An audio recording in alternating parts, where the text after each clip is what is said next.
सुप्रभात। मैं जोगेंद्र राणा। तकमील की शिक्षा, यह हमारी आज की आध्यात्मिक चर्चा का विषय। तकमील की शिक्षा। देखिए, हमारी पूजा गृहस्थ धर्म की है, इसलिए गृहस्थी का संपूर्ण दायित्व उठाते हुए आध्यात्म की ओर बढ़ने की प्रेरणा सदैव बनी रहती है।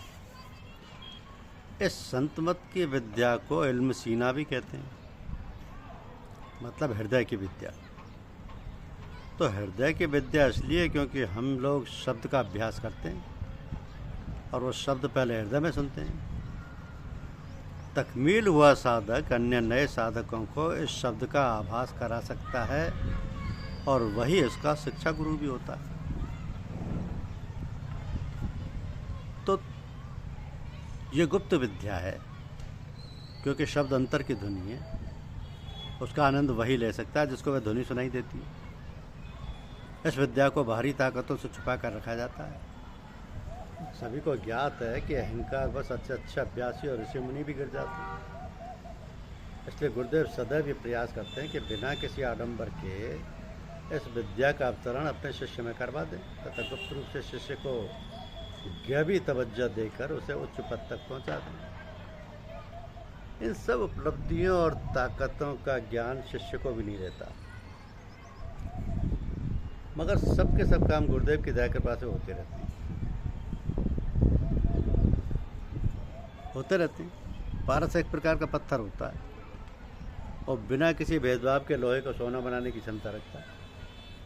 और गुरु में एक और भी विशेष गुण होता है, वो यह कि वह अपने शिष्य को अपने समान बनाने की क्षमता रखता है।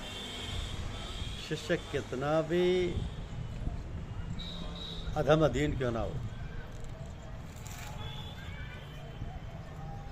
तो उत्तराधिकारी का अर्थ और उसकी व्याख्या क्या होती है? दुनियादारी भाषा में उत्तराधिकारी वह होता है जो कुटुंब परिवार का दायित्व संभालता है। इसी प्रकार आध्यात्म में उत्तराधिकारी का मतलब जो आध्यात्म क्षेत्र में सत्संग परिवार का दायित्व संभालता है। तो आध्यात्मिक उत्तराधिकारी को तकमील शब्द से जाना जाता है। जब गुरुदेव अपने शिष्य को इस योग्य समझते हैं कि वह सत्संग को सुचारू रूप से चला सकेगा और उसका योगदान सत्संग के लिए संयमित ढंग से है, तो पहले वे उसे दीक्षा, फिर इजाज़त और अंत में तकमील करते थे।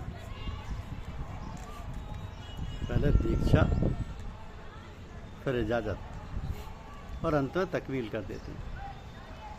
तो तकमील की रस्म अदा हो जाने के बाद गुरुदेव उस शिष्य को पूजा के सभी अधिकार सौंप देते हैं, जैसे दीक्षा देना, इजाज़त देना आदि।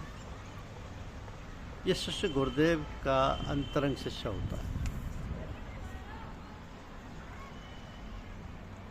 महात्मा रामचंद्र जी इतने बड़े संत थे, फिर भी अपने को इतना छुपाए थे कि आपके विशाल के बाद ही आपके मोहल्ले के लोग आपके विषय में जान पाए।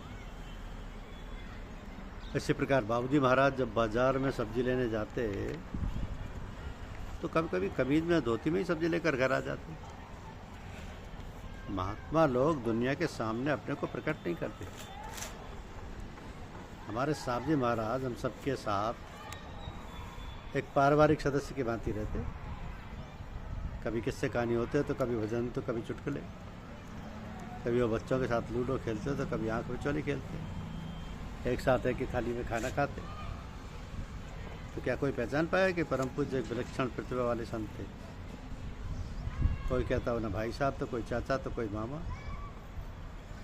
ये तो अब हम हाथ मल रहे हैं कि हाय, ये हम तो कुछ नहीं समझ पाए कि वो उतने महान संत थे।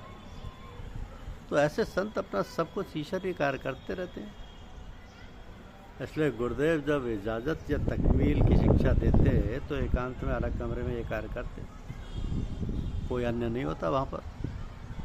कभी कभी परम पूज्य के अंतरंग शिष्य जो आपके साथ रहते, आपकी आज्ञा अनुसार वहाँ पर रुक सकते थे।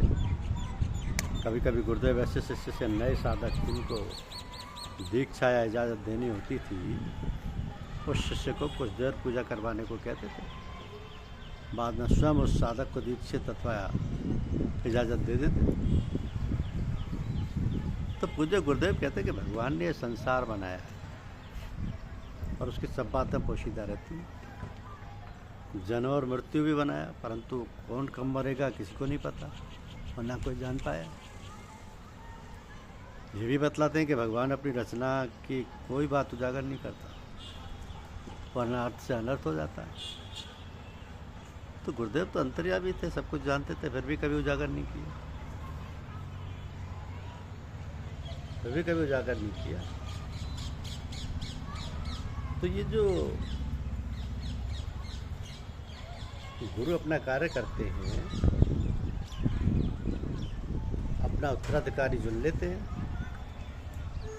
और उसका प्राकट्य ईश्वर कब करेगा, कैसे करेगा, करेगा या नहीं, सब उसकी महिमा है, उसका अपना एकाधिकार है। ईश्वर का कार्य होना चाहिए, मगर मकसद सत्संग चलने से है तो ठीक ठाक चल रहा है। फिर भ्रम किस बात का कि कौन चलाएगा, कैसे चलाएगा, कहाँ आएगा 10 व्यक्ति, ये सब तो उस परमपिता का संसार है, उसी का कार्य है। उत्तराधिकार के विषय में भ्रमित क्यों हो रहे हैं हम? मौलाना फजल अहमद खां साहब ने महात्मा रामचंद्र जी को, रामचंद्र जी महाराज को ये विद्या सौंपी कि हिंदुओं में इसका प्रचार करना।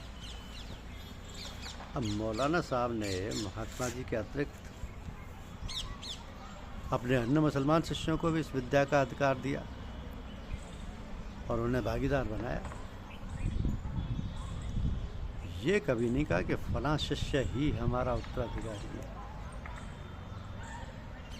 इसी प्रकार पूज्य महात्मा जी ने अपने कई शिष्य बनाए,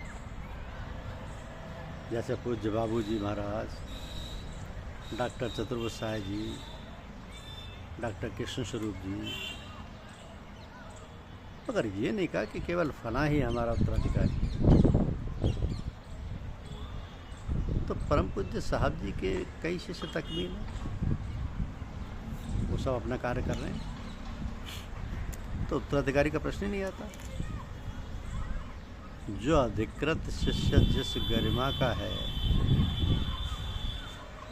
वो अपना कार्य पोशीदा तौर पर कर रहा है, और जो भी उसको परम पूज्य से अधिकार प्राप्त हुए होंगे उसी प्रकार वह पूज्य वर्ग के दिशा निर्देशों पर कार्य कर रहा है। तो इस विषय पर कि उत्तराधिकारी कौन है या नहीं, है तो ईश्वर का कार्य है, बुजुर्गों का कार्य है, परम पूज्य गुरुदेव का विषय है। वो चाहेंगे, जैसे चाहेंगे वैसे सत्संग चलाएंगे, जैसे चाहेंगे वैसे ही सत्संग चलाएंगे। सिलसिला बुजुर्गों की मेहरबानी से सदा चलता रहता है। परम पूज्य साहब ने एक अपने लेख में लिखा है कि ये संसार कभी भी संत महात्माओं से खाली नहीं रहता, वो सब अपना अपना कार्य करते रहते हैं।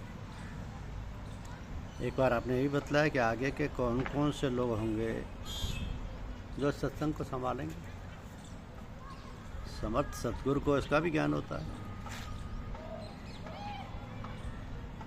जो लोग दीक्षित हैं वो जानते हैं कि सिजरे की एक आयत में लिखा हुआ है कि या इलाही तावत कायम रहे सिलसिला,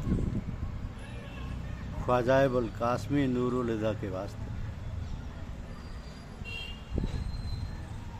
तो सिलसिला तो बुजुर्गों की मेहरबानी से चलता है।